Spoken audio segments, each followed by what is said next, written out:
جناب جابر ابن عبداللہ الانصاری حکم سیدہ سے لہجہ سیدہ کو محمدیت کے پردے میں سماعت کرنے والا جابر،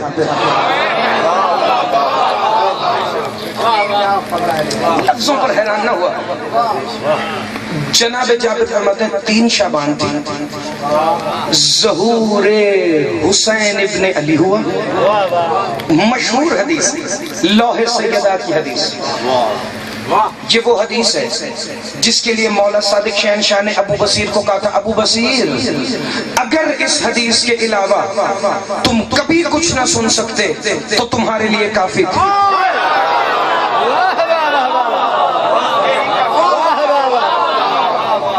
اب مولا صادق شہنشاہ بتا رہے ہیں ابو بصیر جیسے صحابی کہ 3 شعبان تھی، ظہور ہوا کریم کربلا، بنا الہ الہ، حقیقت الا اللہ، سخی الاسخیاء، کریم ابن الکریم، میرے مولا حسین نازل ہوئے، ظاہر ہوئے 3 شعبان۔ جابر ابن عبداللہ الانصاری فرماتے ہیں میں پہنچا در سیدہ پر مبارک دینے، میں نے آقا حسین کے ظہور کی سائیں جس نے ابھی تک درجن بھر لوح محفوظ کی آیتیں سننے کے بعد پہلا فکرہ محسوس نہ کیا تو میں اس کو بہت زیادہ سمیٹ دوں گا۔ جابر کہتے ہیں میں نے مبارک دی، سیدہ آپ کو سورہ کوثر کی دوسری تفسیر مبارک ہو، کہ ابھی میں نے مبارک دی تھی کہ سیدہ نے مجھے کچھ دکھایا، میں نے دیکھا حسین کی ماں کے ہاتھوں میں ایک سبز رنگ کی لو تھی۔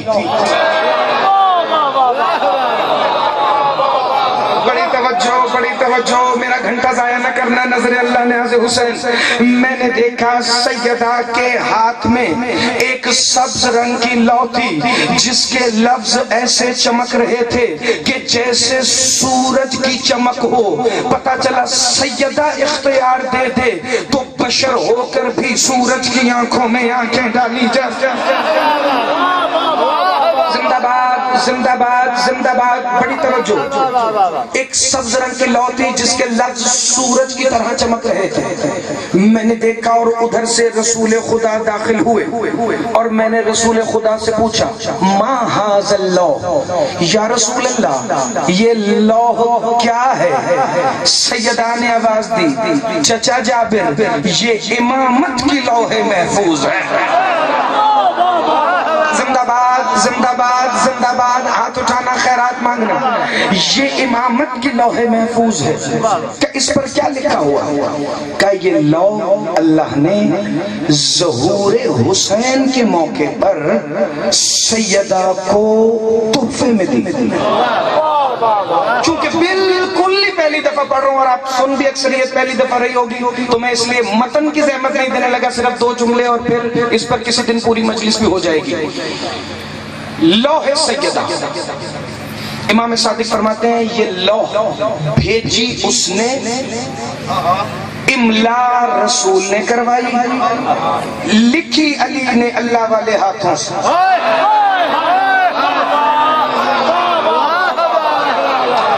ٹھیک اس کے لیے سیدہ کے لیے۔ جابر کہتے ہیں میں اس لوح کو دیکھ رہا تھا، مجھے یہ حدیث پڑھ کے پتا چلا کہ حدیث قصہ جیسی امانت جابر کے پاس کیوں ہے؟ چونکہ جابر امانات الہیہ کو محفوظ رکھنے والے ہیں۔ ایک جملہ سن لینا بڑی توجہ سے۔ سیدہ نے فرمایا چچا جابر اس لوح کو اٹھائیے، جسے اللہ نے بھیجا، جسے محمد نے املا کروایا، جسے علی نے لکھا، جو سیدہ کے لیے بنی، وہ جو اٹھا سکے اسے جابر کہتے ہیں۔ اچھا نہیں، میں نے چٹھی میں جابر کی عزت کا ایک فکرہ پڑھا، اگر آپ کو وہ پتہ چل گیا تو پھر انہوں نے کہا مولا صادق شہنشاہ فرماتے ہیں بسم اللہ الرحمن الرحیم ان جابر ابن عبداللہ الانصاری بقی من اصحاب آل محمد، جابر ابن عبداللہ الانصاری محمد کے اصحاب میں سب سے زیادہ دیر باقی رہنے والے تھے۔ امامت السودا، جو کالا امامہ پہنے، یقود فی مسجد النبی، جو مسجد النبی میں بیٹھے رہتے تھے اور سارا دن کرتے کیا تھے؟ وَيُنَادِعُ یا باکر العلم یا باکر العلم یا باکر العلم یا باکر العلم، سارا دن کالا امامہ پہن کر مسجد نبوی کے اندر کہتے رہتے تھے اے میرے مولا باقر العلوم، اے میرے مولا باقر العلوم، اے میرے مولا باقر العلوم۔ کیوں؟ سید سجاد کے دور میں باقر العلوم کی تڑپ کیوں تھی؟ چونکہ محمد نے بتایا تھا جابر تم میرے 5ویں وارث سے ملو گے، جب ملو تو میرا سلام کہنا۔ پتہ چلا جس کے انتظار کا حکم محمد نے دیا ہو اس کا انتظار ایسے کرنا چاہیے، جس کے انتظار کا حکم محمد مصطفیٰ نے دیا ہو۔ محمد نے جابر کو مولا باقر کے انتظار کا حکم دیا تو وہ سارا دن کہتا تھا یا باقر یا باقر یا باقر۔ چلو سارا دن نہیں، کم از کم ہفتے میں ایک دفعہ کبھی تو چھت پہ جا کے کہنا نا اللہم کل ولیک الحجت صاحب العصر تمہیں آباد رکھو، میرا ولی العصر مولا تمہیں کوئی غم نہ دے سوائے غم حسین کے۔ ڈاکٹر صاحب اللہ آپ کے بچوں کی زندگی کرے بڑی توجہ سے بڑی تیزی سے، چونکہ جو نتیجہ ہے وہ بڑا کر مل کے لبیک یا مہدی، لبیک یا مہدی،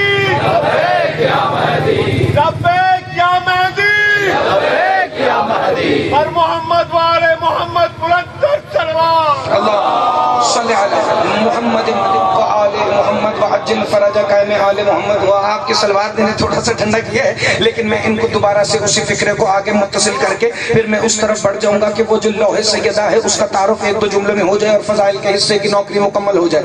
بسم اللہ الرحمن الرحیم۔ جابر ابن عبداللہ الانصاری سارا دن کہتے تھے یا باقر یا باقر یا باقر یا باقر۔ جملہ تو آگے آ رہا تھا، جو بول پڑے ان کی بڑی مہربانی۔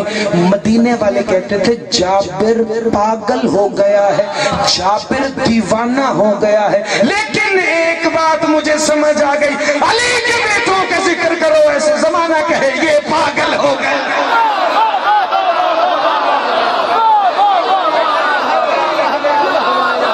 یہ دیوانہ ہو گیا ہے، یہ علی کے بیٹوں کے لیے پاگل ہو گیا ہے۔ خدا کی قسم ان کے لیے دیوانہ ہونے میں ہی دانائی ہے۔ بہلول سے پوچھو دیوانہ نہیں، وہ بڑا دانا تھا، چونکہ پیار علی کے بیٹوں سے تھا اور اتنا دانا تھا بہلول دیوانہ۔ ایک دفعہ ہارون ملون نے کہا بہلول علی کا بڑا ذکر کرتے ہو، علی تو بڑا عالم تھا، کچھ علم علی کے اسم کے صدقے میں ملا ہے، کہ سوال کرو، کہ جاؤ پھر جلدی سے باہر 40 حرامزادے ڈھونڈ کے لاؤ۔ تھوڑی دیر بعد بہلول آیا، 40 نہیں 1000 بندے تھے۔ کہا یہ کون ہے؟ کہا یہ سارے حرامزادے ہیں۔ کہا یہ کیسے ملے؟ کہ میں نے باہر کھڑے ہو کے کہہ دیا جو زہرا کے دشمن پہ لعنت نہیں کرتا وہ آ جائے۔ یہ آئے مہینے لے آیا۔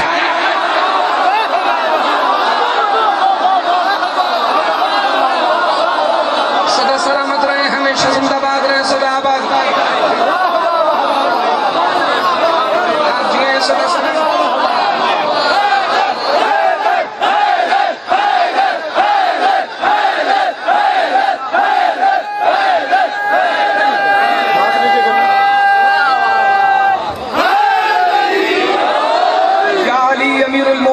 ادرکنی فی سبیل اللہ۔ مولا آپ کو صدا سلامت رکھے، کوئی غم نہ ہو سوائے غم حسین کے۔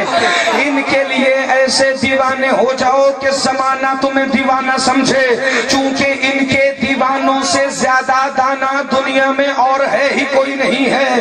اچھا پھر ہوا کیا؟ پھر مولا سیدہ کونین نے جناب جابر سے کہا چچا جابر اس لوح کو لیجئے۔ جابر نے اپنے ہاتھوں میں اسی لوح کو اٹھایا، جو ابھی بھی شک کر رہا ہے نا کہ لوح سیدہ جابر اپنے ہاتھوں میں کیسے تھام سکتے ہیں، تو پھر اسی آیت کی طرف چلنا۔ یہ مطہرون ہے، جسے کہتے ہیں وہ پاک ہو جاتا ہے۔ بڑی توجہ بڑی توجہ بڑی توجہ نا، جس کے ذہن میں جابر نہیں اترا ایک دفعہ پھر میری طرف دیکھے۔ مولا باقر العلوم نے جب 7 یا 8 سال کے سن میں پہلے زوار کربلا جابر سے پہلی ملاقات کی، تو مولا باقر العلوم کو چلتے ہوئے دیکھ کے کہتے ہیں السلام علیکہ یا محمد ابن عبداللہ. بڑی توجہ. مولا باقر العلوم اپنے نانا کا اسم معلیٰ سن کر جابر ابن عبداللہ الانصاری کے پاس آئے. اس نے سر سے لے کے قدموں تک 5ویں علی کو 6 محمد کو دیکھنا شروع کیا. دیکھ کے کہتا ہے اقبلا فاقبلا ادبرا فادبرا. کہا ذرا چلیے مولا باقر چلے, ذرا ہٹیے مولا باقر ہٹے. اور جس کے کہنے پر 18,000 عالمین چلے وہ جابر کے کہنے پر چلے, وہ جابر کے کہنے پر چلے. پہلے مولا باقر چلے, پھر مولا باقر پلٹے, قدموں میں سجدہ کر کے کہتا ہے بالکل ایسے چل رہا ہے جیسے محمد چلا کرتے تھے. سدا سلامت رہے, ہمیشہ زندہ باد رہے, اس بارگاہ کی روحانیت آباد رہے. یہ بلائی جذبے, یہ ازائی چہرے, یہ تبرائی جذبات مل کے حیدری. بڑی توجہ. اب جسے 23 دسمبر کی اس سرد رات میں ولایت کی حرارت محسوس ہو وہ اگلا فکرہ سنیں. لو اٹھائی. کب میں نے سیدہ سے کہا آپ کی اجازت ہو تو میں اسے نقل کر لوں. سیدہ نے فرمایا بالکل جابر اسے نقل کرو.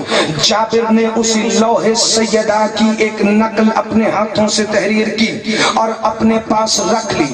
مولا صادق کہہ رہے تھے ابو بصیر ایک دن جناب جابر میرے بابا کی پاک بارگاہ میں ان کے اصحاب کے ساتھ موجود تھے کہ میرے بابا نے ایک دفعہ آنکھوں کو بند کیا, سر کو جھکایا اور ایک دفعہ کھڑے ہو کر کہا جابر جو تمہارے پاس ہے انہیں اس کے بارے میں بتاؤ نا, جو تمہارے پاس. زندہ باد. ہاتھ اٹھانا, خیرات مانگنا. صحیح یہ لوح سیدہ ہے, لوح سیدہ. کہا جابر جو تمہارے پاس ہے انہیں بتاؤ نا. کہ اس کے بعد میرے بابا مولا باقر اٹھے, جابر اور اپنے اصحاب کو ساتھ لے کے مشاؤ الی مقام الجابر, جابر کے گھر تک مشی کرتے ہوئے گئے. جابر کے گھر تک پیدل چلتے ہوئے گئے. جابر اندر سے اس لوح کی نقل اٹھا کے لایا اور میرے بابا نے کہا جابر اسے سب کے سامنے پڑھو. جابر نے اس پہ نظریں کی, ادھر سے میرے بابا باقر العلوم نے اسی لوح کی تحریر تلاوت کی. اس پر جو جابر نے لکھا تھا اس میں اور میرے بابا کے لفظوں میں حرف کا بھی فرق نہیں تھا, حرف کا. زندہ باد, زندہ باد. ہاتھ اٹھانا. آپ پتہ چلا یعنی جابر نے جو نقل کیا وہ بعین ہی نقل کیا, اس میں کوئی کمی نہیں تھی. پتہ ہے اس لوح پر کیا لکھا ہوا تھا جس کے ذہن میں لوح محفوظ ہے. بل ہوا قرآن مجید, یہ ایک بزرگی والا قرآن ہے. فی لوح محفوظ, جو ہم نے لوح محفوظ پر لکھا ہوا ہے. جابر کہتے ہیں اس لوح پر لکھا کیا تھا. مولا باقر العلوم نے پڑھنا شروع کیا, یہ لوح بھیج رہا ہوں اپنے سفیر, اپنے نمائندے, اپنی رحمت محمد مصطفیٰ کی طرف کہ جس کے بعد اس کا وزیر علی ہے جو کائنات کا امام ہے, اور اس کے بعد اس کا بیٹا حسن امام ہے, اور اس کے بعد اس کا لال حسین امام ہے, اور اس کے بعد عابدین کی زینت اس کا بیٹا سید سجاد امام ہے, اور اس کے بعد باقر العلوم وہ ہے جو پچھلے نبیوں کے علم کو بھی شگافتہ کرے گا, اور پھر وہ جسے صداقت جھکے گی کہ اس جعفر صادق کا دشمن ہی ناکام و نامراد رہے گا. اس کے دور کے بعد فتنے پھیلیں گے مگر موسیٰ کاظم کے آتے ہی وہ فتنے ختم ہو جائیں گے, اور جو موسیٰ کاظم کا دشمن ہے وہ مجھ اللہ کا دشمن ہے. جو یہ لوح سیدہ کی تحریر پڑھ رہا ہے محمد علی ورکوٹ کو لنچر راشدی میں, اور پھر اس کے بعد وہ امام ہے جس کا نام علی ہے. میری کل رضاؤں کا مالک وہ ہے, میرے کل جود کا مالک وہ ہے کہ اس کا دسترخوان وسیع ہے, کہ پھر اس کے بعد محمد تقی الجواد ہے جو میری حجت کو قائم کرے گا. پھر اس کے بعد علی النقی ہے کہ جس سے میرے دشمن لرزے میں رہیں گے. پھر حسن عسکری آئے گا کہ جس کے بیٹے کے ذریعے میں اپنی دنیا کو عدل سے بھر دوں گا, اور اس کے انتظار کردار میں جو میرے چاہنے والے ہوں گے ان پر مصائب آئیں گے. اس کے بعد اگلا فقرہ جو لکھا تھا وہ یہ لکھا تھا اور اللہ اعلان کر رہا ہے جو میں نے اس لوح میں لکھا ہے یہی میرے فرشتوں کا دین ہے, یہی میرے نبیوں کا دین ہے, یہی ہاذہی دین الملائکۃ والانبیاء, یہی میرے فرشتوں کا دین ہے, یہی میرے انبیاء کا دین ہے. پتا چلا انبیاء کو بھی پتا ہے پہلا امام علی ہے, آخری مہدی ہے. اس کا مطلب جو مہدی کے علاوہ کسی 13ویں کو امام بنائے وہ لوح سیدہ کا انکار تو کرے گا مگر 1.25 لاکھ